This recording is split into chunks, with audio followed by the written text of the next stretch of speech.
Well, after a violent weekend and another move by the mayor, who just announced additional safety teams will be added around the city and now revamped.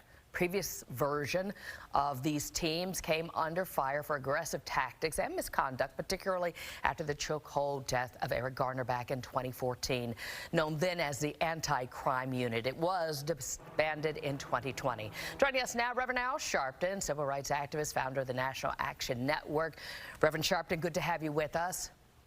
Thank you. Over this past weekend, more than 24 shootings, staggering numbers. Mayor Adams, of course, he's only been on the job about 3 months. We know he inherited much from the last 8 years. As he comes up with these innovative ideas, he has been criticized as it's a dog and pony show. What do you think?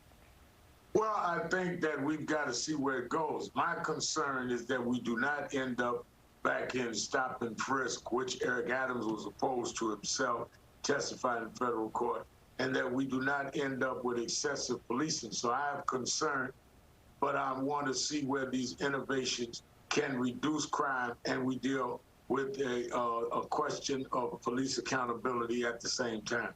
Is it good to start? Is it a good start? I think that it appears to be the only start that we've seen.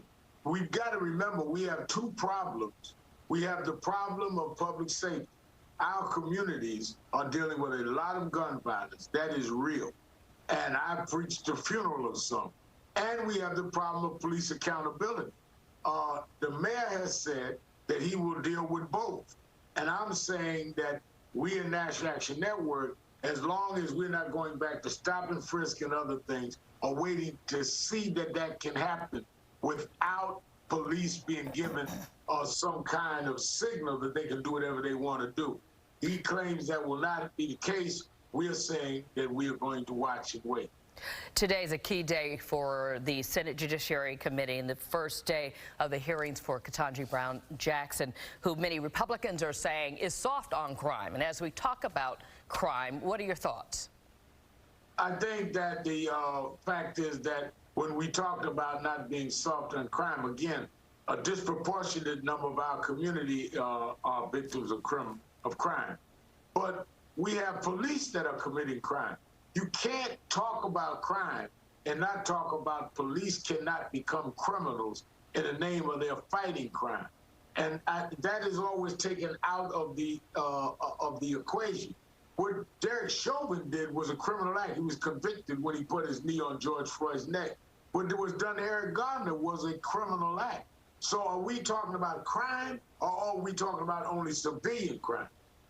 So is it time to have a first black woman on the Supreme Court? I think it's definitely time. I think she's overqualified. I think the questions of being soft on crime is absurd. I think the issue of trying to say that she was in some way aided those that were dealing with sex trafficking. I think these are all people trying to get on the news cycle because they want to run for higher office. There is no, you have one TV host asking for her LSAT. No one asked Amy Coney Barrett for hers. So there's the question of the double standard. I think that the Senate would do itself well, the court well, and the nation well to go through this process quickly and confirm this judge who clearly has passed 3 times the Senate for other positions of being a judge. Judge KETANJI Brown Jackson is more than qualified. Before I let you go, Reverend, of course, you're the founder of the National Action Network. NAN's hosting its 31st National Convention next month. Talk to us about it. What's the theme this time? What will be different? Who's going to participate? Well, the theme is saving our democracy, and we have everyone from the United States ambassador to the UN to members of the President's Cabinet, Secretary of Transportation, Buttigieg, the Secretary of HUD, Marshall Fudge. Hillary Clinton is going to be honored at the Women's Luncheon and will be speaking.